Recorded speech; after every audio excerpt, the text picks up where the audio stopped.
And now Democrats are seizing the moment. Former Democratic nominee for Vice President Governor Tim Walz is already partway through his nationwide town hall slamming Trump, Musk, and Doge in some key battlegrounds. And there's nothing conservative about an unelected South African Nepo baby firing people at the VA.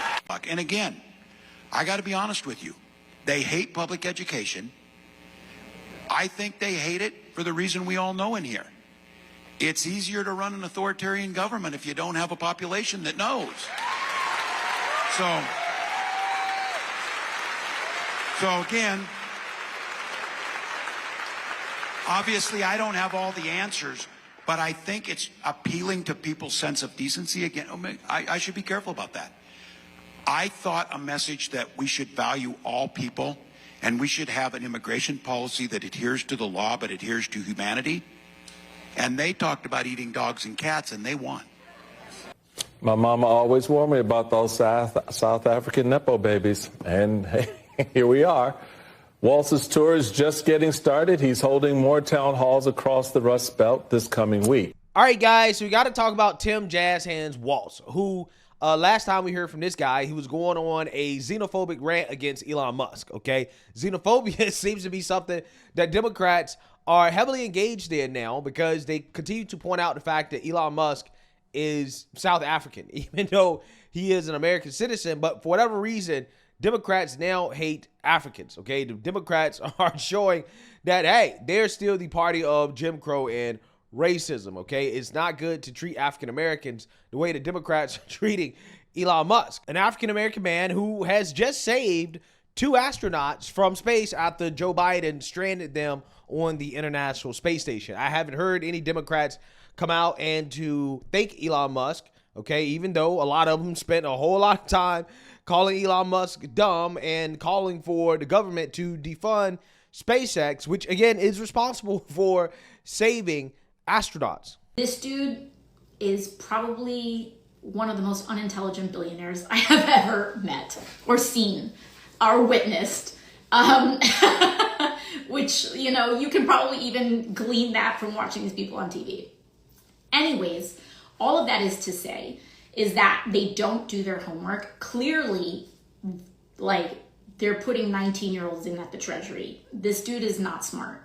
And the danger in the lack of intelligence and the lack of expertise that Elon has. I mean, this guy is one of the most morally vacant, but also just least knowledgeable about these systems that we really know of. And we're going to stand by for splashdown located in the Gulf of America off the coast of Tallahassee, Florida.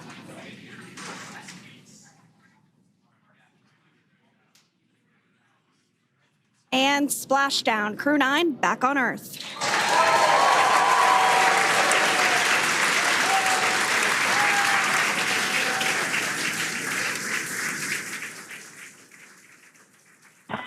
And SpaceX Freedom, splashdown.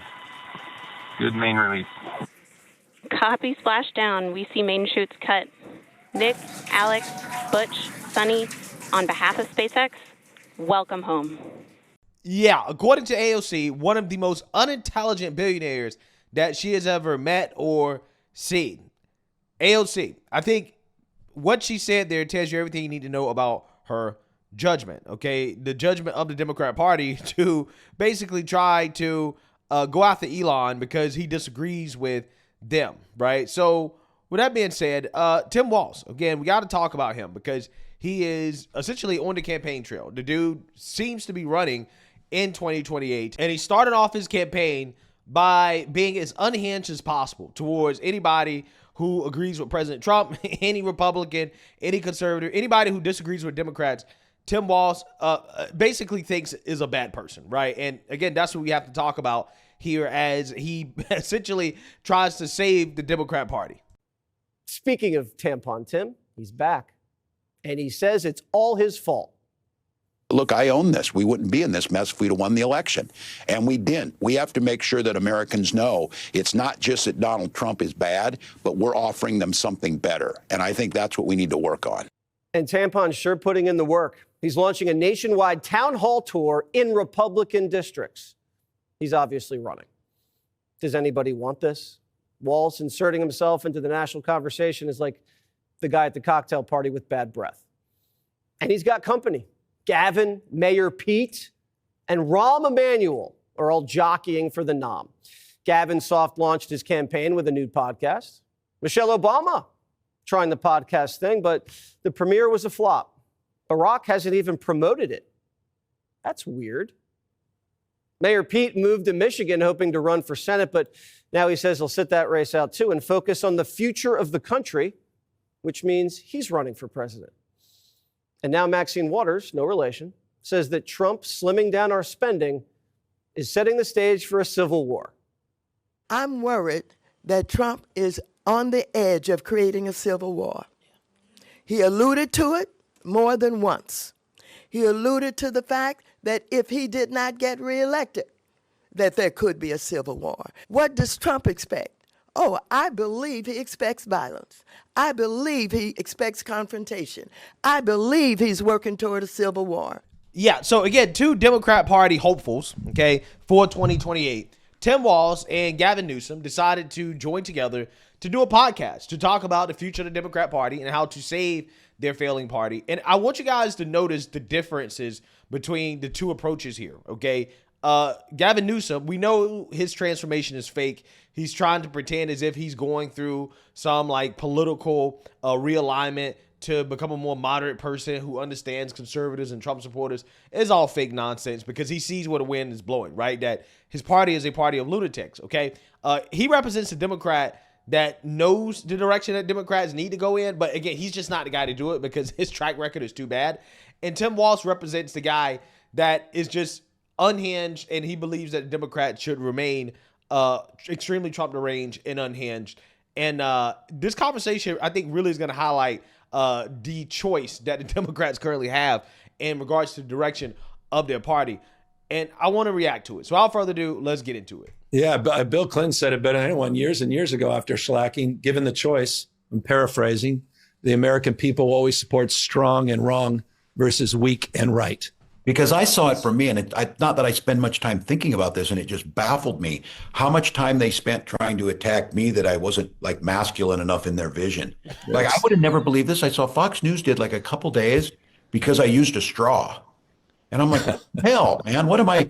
How else do you drink a milkshake type of thing? But they focused on it obsessively, which I think, again, is their obsession, their weirdness. We buy their frame on these issues of sexuality, you know, but their whole thing is that they spent all their time, these guys on Fox News, that Walz is gay, he's not masculine, you know, he doesn't coach football the way he should or doesn't. What do you think about this? Okay, so Tim Walz here. He is butthurt. He is really hurt. He said, well, I don't spend a whole lot of time thinking about this. No, you do, right? You clearly do, because if you didn't, you wouldn't bring it up, right? You wouldn't bring it up. Tim Walz, we hit him where it hurt, guys, right? We hit him where it hurts, okay? The speculation that Tim Walz may or may not be gay, I don't know, okay? He's married with kids, but I'm just saying the gesticulations, right? The hand movements, the aura, right? I'm just saying, I think that a lot of people have questions about Tim Walz, okay? But regardless, the attacks on his masculinity, right? On the fact that he just doesn't come off as a very masculine guy. He's hurt by that, right? Because he was supposed to be Kamala Harris's answer, right? But see, what Tim Walz doesn't understand is that his type of masculinity is not the type of masculinity that men desire, right? His type of masculinity is the type of masculinity that is associated with the type of man who's been conquered by women, right? I mean, again, when your masculinity is being praised by MSNBC, I think there's a problem. Ism trying to own masculinity in the most regressive sort of misogynist way possible. J.D. Vance lecturing everybody on, you know, what a family means, what it means to be a man. Donald Trump obviously has his own version of manhood. To see Tim Walz out there as a man who is just joyfully embracing his role as the potential vice president. And I love that you're saying that, because this is about modern masculinity. Yes. Yeah. And in the Democratic Party, the coach that is saying that it's important for him as the football coach to be the faculty, partner for the LGBTQ Gay club, Straight Alliance. The Gay Straight Alliance. And he's like, that's something important for me to do, because if a coach is doing it, it's going to have just a little more salience, right? And it's going to help kids not get bullied. I mean, what's really been fascinating is to watch the men of the Democratic Party model a kind of masculinity that is simply 21st century masculinity. Speaking of 21st century masculinity, how about that? How about that as a setup? That lead in. We got Senator Cory Booker. I'm like, who's it going to be? Who could it be? But see how we did that? The 21st century man himself. Yeah. Senator Booker, tonight was your night as chairing the event. Yeah, so in MSNBC, Joy Reid is saying that you represent 21st century masculinity, which to her means you're a guy, a football coach, that is the faculty leader of the LGBTQ club.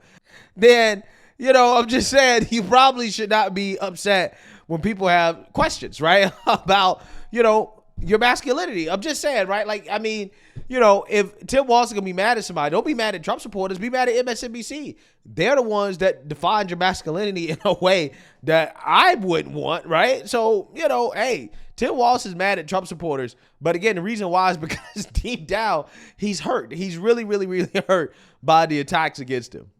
It's what this misogyny in here that's happening. Yeah, well, but this notion of masculinity is deeply part of it. That's one of the. I think it goes. And you can look at the reasons why we've had this sort of dialectic over the Me Too movement. We've had this dialectic even prior to the Me Too movement. This How notion do you fight it?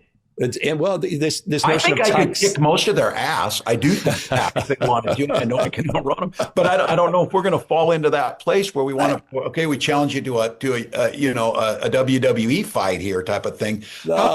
Listen to this guy, bro. Listen to this guy. He says that he can kick most of our asses. So first and foremost, again, he's basically calling Trump supporters misogynists, right? People who don't agree with him, men who disagree with him, are all misogynists, which again is a feminist talking point, by the way, right? Yeah, that's the type of man this guy is. Again, this is feminine stuff. Men that disagree with him are misogynists, first and foremost. And then he says, well, I can kick all of their asses. And it's like, come on, Tim, right?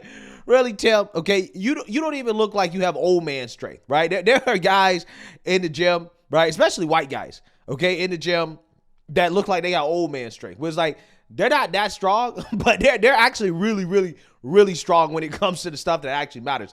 Tim Walz doesn't look like that guy, right? I'm sorry, okay? I'm sorry, Tim. I've seen the gesticulations. I've seen the way you move. I've seen the way you carry yourself. I don't think you're that guy, right? I don't think you're about that life. I do not think that you can kick the asses of most Trump supporters, right? I just don't think so, okay? But again, this is how hurt he is, right? He's so hurt that he's lashing out, basically threatening to fight Trump supporters. He's projecting over the fact that he knows that a part of the reason why Kamala Harris lost is because of the fact that his masculinity was not marketable to men of normal testosterone levels, right? It just wasn't. Okay, and that's part of the reason why Kamala Harris lost the election. That's why Trump is in office, because Democrats right now, the main thing they're missing is a strong, masculine, moderate male leader. That's what they're missing. Right, that's what they're missing, and Tim Walz is not that. Right, Gavin Newsom could have been that had he not served as governor of California for the past few years, and he showed us that he's a woke Looney Tune. Right, he's a far left lunatic, so his fake transformation is not going to matter. Democrats have nobody, right, when it comes to masculine male leadership. And I think that's what hurts Tim Walz, right? He knows that's what's hurting the Democrat Party. He tries to step up and play that role, but to me, it just comes off as creepy. To be honest with you, it just comes off as creepy. But it's a natural reaction. I think it's one of the reasons we're losing so many men. And again, it's multi-ethnic. It's not just white men. We're losing them. We're losing them to these guys online. We're losing them to people that I'm bringing on this podcast as well. That's why I brought. These are bad guys, though. These are Charlie bad Kirk guys. But they exist, and we could deny they exist. They exist. Not only they exist, they persist, and they're actually influencing young kids every single day. How do we push some of those guys back under a rock? I think we have to first understand. Wow. See, again, this is the mentality of the Democrats that's going to continue to lose them elections. And guess what? The Gavin Newsom types are going to lose. They're not going to win this civil war with the Democrat Party because, again, you got people like this on the side of the lunatic. And the vast majority of the Democrat Party base, they agree with this, right? They agree that, hey, Trump-supported men need to be pushed under a rock, right? These guys don't need to be put out in public, right? We should ignore them. They're hateful. They're racist. They're sexist. They're misogynist. That's what he's doing. He's basically saying men that disagree with me are bigots. Because, again, he's very upset. He's hurt because he knows that those men don't see him as a masculine man, right? Again, there's a whole lot of projection coming from Tim Walz. But, again, this is the problem with the Democrat Party. If this is how they're going to approach men, you're a bigot if you don't agree with me. You're a bad person. You're a bad guy, right, for supporting Trump. They're lost. They're completely lost. And Gavin Newsom knows that. He knows that. He's smart enough to understand that. That's why he's having this conversation. Understand what their motivations are. I think we have to understand what they're actually doing. And you don't I think that's it's racism and misogyny? I think there's a lot of that, but I don't think it's exclusively that. When you talk to a guy like Steve Bannon, he reminded me a little bit of my grandfather when he talks about working folks and he talks about how we hollowed out the industrial core of this country. But I understand that. But so we can dismiss the notion of election denialism. We could completely dismiss what he did on January 6th, but I don't think you can dismiss what he's saying. Reminds me a lot of what Bernie Sanders was saying. Reminds me a lot of what Democrats said 20, 30 years ago. I mean, he's arguing hates against Musk, right? He hates Musk. He hates the oligarchy. He totally agrees with you on the concentration of monopolistic powers. He completely dismisses the notion that we should extend the tax cuts for corporations and the very wealthy. He thinks we should lower taxes for the middle class and wants to see increased taxes. I can't message to misogynists. I can't message that women shouldn't have equal. But I think if we say people are misogynists, then we're falling prey. We're in that frame. Not everybody that disagrees with us is a misogynist, even those that. But I think this notion of toxicity in masculinity needs to be separated, and I think it's been conflated. And I think we're going to have to work on that a little bit. And I think there is a crisis. I think some of us scare them. I think I scare them a little bit why they spend so much time on it. No, I'm serious because I can fix a truck. They know I'm not bullshitting on this. Yeah. I'm not putting this in people's grill. I don't know if my identity is not hunting. My identity is not football coaching. My identity is not, a beard and a truck. I like all those things. But how did we get to this where have they figured it out that the identity piece of this is more important than the actual substance? Yeah. So again, as you can see, Tim Walz is super hurt, right? He needs to lay on somebody's couch and talk to somebody about how hurt he is over the criticism. This man, he's the gift that keeps on giving, bro. He really is. So yeah, as you can see there, Gavin Newsom tried to talk some sense into Tim Walz, which is crazy to me. It's crazy because it's like the fact that Gavin Newsom actually, again, it's sounding reasonable. It just shows you how much of a snake he is, right? How much a lot of these Democrats, they don't have a soul, bro. They don't have a heart. Like they just come out here and they just say whatever they think that the base wants to hear, right? And Gavin Newsom, again, for the last few years, he's been a far left radical lunatic. Okay, he's hopped on board every far left social movement that you can think of. Okay, running his state of California. Now all of a sudden he's like, well, listen, we don't need to call everybody who disagrees with us racist and misogynist. Okay, there's a lot of that, but there's more than that going on here. And it's like, okay, all right, I hear you, but I just don't know if this is gonna work for you, Gavin. I just don't know. But hey, he's tried. Tim Walz, on the other hand, again, he represents the part of the Democrat Party that's not going to change, right? They're not going to change. Again, they don't know how to message. Like, Tim Walz is supposed to be the guy, okay, of the Democrat Party to get the men on board. But, again, he's calling men who disagree with him racist and misogynist. And if that's the strategy, then, I just don't know if Democrats can win like that, especially if their leadership – If their leadership gets taken over by the AOCs and Jasmine Crockett's of the world, and then you got Tim Walz, right? They may never, ever, ever win the male vote ever again, right? Let's be real.